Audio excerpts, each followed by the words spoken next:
Bonjour à toutes et à tous. Alors, je vais vous parler aujourd'hui des bijoux des Romanov. Cette famille a régné pendant 300 ans sur la Russie. Donc, ils ont beaucoup ramassé de diamants, d'émeraudes, de saphirs, de gemmes, de rubis. Et ces bijoux, en fait, étaient conservés au Palais d'Hiver à Saint-Pétersbourg. Sauf qu'en 1914, ils vont être transférés à Moscou pour des raisons de sécurité, comme on est pendant le début de la Première Guerre mondiale, par Nicolas II.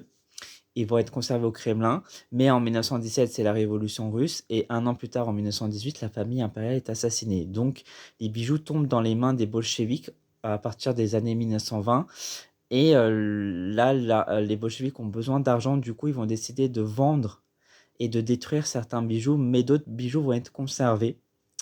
Il y aura une vente aux enchères, notamment dans les années 20 et 30, sous Lénine et Staline, et aussi une vente aux enchères à Londres en 1927.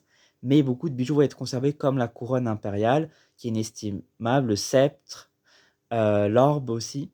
Et ces bijoux vont être d'abord mis dans les réserves, et ensuite, à partir de 1967, ils vont être exposés dans une exposition temporaire, le fond des diamants, où là, ils seront montrés au public, et comme il y a eu beaucoup de succès dans cette exposition, bah, du coup, ils ont décidé de mettre cette exposition en permanente. Et du coup, après, de décennie en décennie, ils vont montrer de plus en plus de bijoux. Et certains bijoux, certains diadèmes vont être recréés par les soviets, comme à l'identique.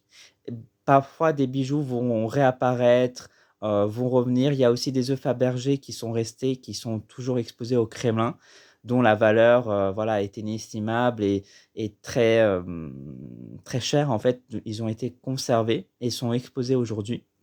Et il y a certains œufs Fabergé qui sont revenus, par exemple ceux du richissime Forbes en 2004, ils sont revenus, à Saint-Pétersbourg, en fait, dans le musée Fabergé qui a ouvert ses portes en 2013. Donc voilà, il y a pas mal de bijoux qui sont revenus, il y en a qui sont conservés, et on peut les admirer aujourd'hui dans le fond des diamants du Kremlin à Moscou. Et tous ces bijoux racontent une histoire, celle de la dynastie des Romanov. Voilà, je vous dis à très vite pour une nouvelle vidéo d'anecdotes d'histoire.